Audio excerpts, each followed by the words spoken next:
आज की अगली कहानी है जेठानी जी। गांव के सबसे सम्मानित परिवार में राघव और उसके छोटे भाई मोहन का संयुक्त परिवार रहता था। राघव की पत्नी सविता पूरे गांव में जेठानी जी के नाम से जानी जाती थी। सविता का स्वभाव इतना शांत और अच्छा था कि घर का हर छोटा बड़ा फैसला उसी की सलाह से होता था। मोहन की नई नई शादी हुई थी और उसकी पत्नी निशा शहर में पली बढ़ी थी। उसे गांव का संयुक्त परिवार बिल्कुल पसंद नहीं था। शादी के पहले ही दिन उसने देखा कि घर के सभी लोग सविता की बहुत इज्जत करते हैं। किसी भी काम के लिए पहले जेठानी जी से पूछा जाता था।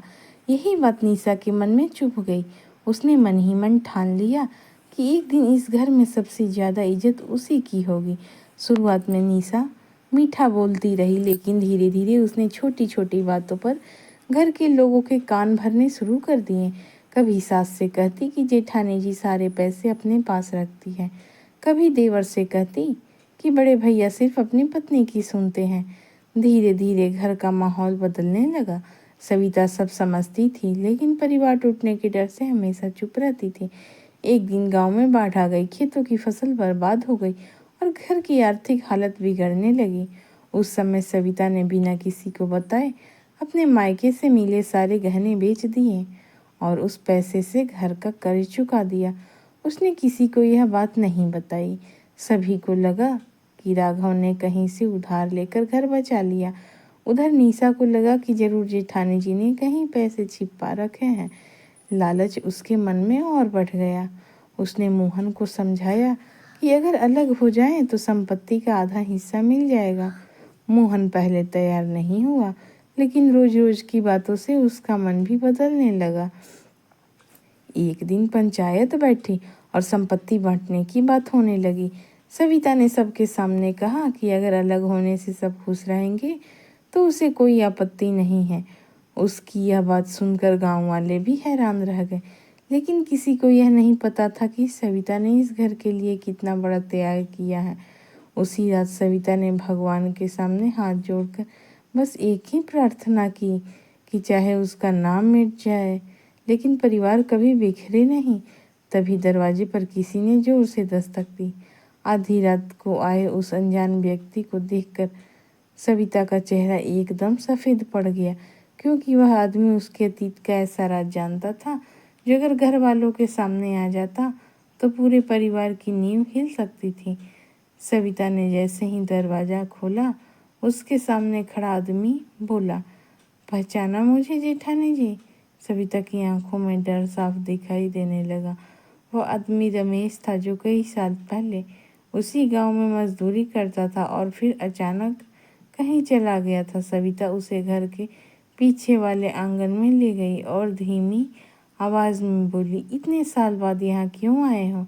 रमेश बोला, मैं किसी का बुरा करने नहीं आया, लेकिन अब मेरी बेटी की जान बचाने के लिए पैसों की ज़रूरत है। मुझे पता है कि इस घर को बचाने के लिए तुमने क्या क्या किया था। अगर तुम मदद नहीं करोगी तो मजबूरी में सबको सच बता दूंगा। सविता ने बिना एक पल गंवाए कहा, अगर मेरी वजह से किसी की जान बच सकती है तो मैं अपनी आखिरी सांस तक मदद करूंगी, लेकिन मेरे परिवार को कभी मत तोड़ना। रमेश ने सिर झुका दिया। उसी समय निशा ने दोनों की बातें दूर से सुन ली, लेकिन उसे पूरी बात समझ नहीं आई। उसने सिर्फ इतना देखा कि आधी रात को जेठानी जी किसी अनजान आदमी से छिपकर मिल रही हैं। अगले ही दिन निशा ने पूरे घर में आग लगा दी। उसने सास से कहा कि जेठानी जी का किसी दूसरे आदमी से रिश्ता है। गांव की कुछ औरतों तक भी यह बात पहुंच गई। धीरे धीरे अफवाह पूरे गांव में फैल गई। राघव ने जब यह सब सुना तो उसका दिल टूट गया, लेकिन उसने सविता से कुछ नहीं पूछा। उसने अपनी पत्नी पर भरोसा था। दूसरी ओर मोहन भी असमंजस में था। गांव के लोग तरह तरह की बातें करने लगे। पंचायत ने फिर बैठक बुलाई। पंचायत में निशा ने सबके सामने आरोप लगा दिया कि जेठानी जी रात में किसी अनजान आदमी से मिलती हैं। पूरे चौपाल में सन्नाटा छा गया। सबकी नजरें सविता पर टिक गई। सरपंच ने कहा, अगर तुम निर्दोष हो तो सच बता दो। लेकिन सविता चुप रही। वह जानती थी कि अगर उसने सच बता दिया तो रमेश की बेटी का इलाज रुक जाएगा और रमेश पर भी मुसीबत आ जाएगी। उसने अपने ऊपर लगे हर आरोप को बिना कुछ कहे सह लिया। राघव ने पहली बार सविता से पूछा, क्या सचमुच कोई ऐसी बात है जो तुम मुझसे भी छिपा रही हो? सविता की आंखों से आंसू बहने लगे, लेकिन उसने सिर्फ इतना कहा, मुझ पर भरोसा रखिए, समय समय आने पर सब सच सामने आ जाएगा। उसकी यह बात सुनकर कुछ लोगों ने उसका मजाक उड़ाया तो कुछ ने उसे दोषी मान लिया। पंचायत ने फैसला सुनाया कि जब तक सच सामने नहीं आता तब तक सविता किसी भी पारिवारिक फैसले में शामिल नहीं होगी। जिस महिला की बात कभी पूरे गांव में सम्मान से सुनी जाती थी, उसी जेठानी जी को अब लोग शक की नज़र से देखने लगे।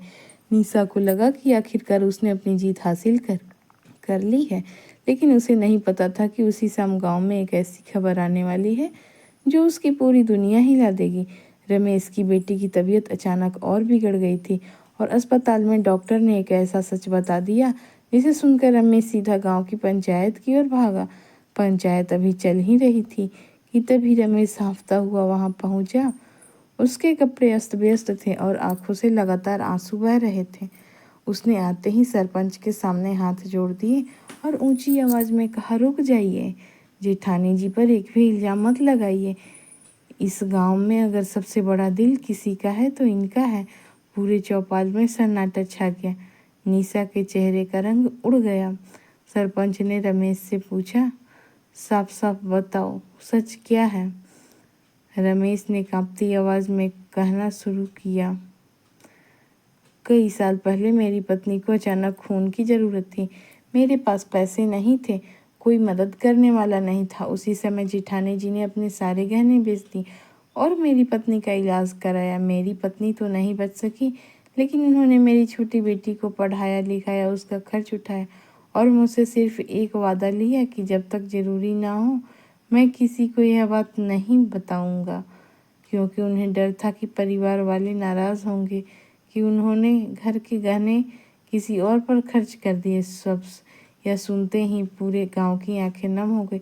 रमेश आगे बोला, आज मैं मदद मांगने इसलिए आया था क्योंकि मेरी बेटी की जान पर वार आई थी। जेठानी जी ने बिना कुछ सोचे फिर से मदद करने का वादा किया।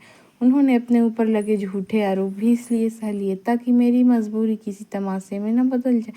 यह सुनते ही राघव की आंखों से आंसू बह निकले। वह सबके सामने सविता के पास गया और बोला, मुझे माफ़ कर दो, मैंने तुम पर भरोसा तो किया लेकिन तुम्हारा दर्द कभी समझ नहीं पाया। सविता ने मुस्कुराकर कहा, रिश्ते भरोसे से चलते हैं, सफाई से नहीं। यह सुनकर वहां मौजूद हर व्यक्ति भावुक हो गया। तभी गांव के बैंक का कर्मचारी भी पंचायत में पहुंचा। उसने बताया कि बाढ़ के समय घर का कर्ज किसी उधार से नहीं बल्कि सविता के बेचे हुए गहनों के पैसों से चुकाया गया था। अब किसी के मन में कोई शक नहीं बचा था। सबकी नजरें शर्म से झुक गई। सास रोती हुई सविता के गले लग गई और बोली, बेटी, हमने तुम्हें बहू समझा, लेकिन तुम तो इस घर की लक्ष्मी निकली। अब सबकी निगाह निशा की ओर गई। उसके पास अपने किए का कोई जवाब नहीं था। वह रोते हुए सविता के पैरों में गिर गई और बोली, जेठानी जी, मुझे माफ़ कर दीजिए। मैंने आपकी अच्छाई को कमजोरी समझ लिया। मैं सिर्फ आपकी जगह लेना चाहती थी, लेकिन आज समझ आया कि सामान छीना नहीं जाता, अपने कामों से कमाया जाता है। सविता ने तुरंत उसे उठाया और गले लगा लिया। उसने कहा, अगर आज तुम्हें अपनी गलती का एहसास हो गया है तो यही सबसे बड़ी सज़ा भी है और सबसे बड़ा सुधार भी। परिवार तभी बनता है जब कोई झुकना सीखता है। मोहन भी अपनी पत्नी के साथ बड़े भाई और भाभी से माफ़ी मांगने लगा। उसने पंचायत के सामने कहा कि अब कभी इस घर को बांटने की बात नहीं होगी। सरपंच ने मुस्कुराते हुए कहा, आज इस गांव ने सीख लिया कि घर की सबसे मजबूत दीवार ईंटों की नहीं बल्कि एक त्यागी और समझदार जेठानी की होती है। उस दिन के बाद गांव में जब भी किसी परिवार में झगड़ा होता, लोग सिर्फ एक बात कहते, पहले जेठानी जी जैसी सोच लेकर आओ, फिर फैसला करना। सविता का सम्मान पहले से भी कई गुना बढ़ गया, लेकिन उसके चेहरे पर वही सादगी और वही मुस्कान बनी रही। उसे कभी अपने त्याग पर घमंड नहीं हुआ, क्योंकि उसके लिए परिवार की खुशी ही सबसे बड़ा पुरस्कार थी। समय बीतता गया और उस घर में फिर कभी बंटवारे की बात नहीं हुई। रिश्ते पहले से ज़्यादा मजबूत हो गए और निशा भी धीरे धीरे सविता जैसी बनने की कोशिश करने लगी। आखिरकार पूरे गांव ने एक बात मान ली कि इंसान की असली पहचान उसके शब्दों से नहीं बल्कि उसके कर्मों से होती है, और अच्छे कर्मों का फल देर से ही सही लेकिन एक दिन पूरी दुनिया के सामने ज़रूर मिलता है। अगर आपको लगता है कि परिवार को जोड़ने वाले लोग सबसे अनमोल होते हैं तो कमेंट में ज़रूर लिखें। जेठानी जी जैसी बहू हर घर में हो। ऐसी ही दिल को छू लेने वाली कहानियों के लिए चैनल को फॉलो करना ना भूलें। अगली कहानी में फिर मिलेंगे। अगर कहानी पसंद आई हो तो कमेंट में ज़रूर बताइए कि आप कहाँ से मेरी कहानी को देख रहे हैं।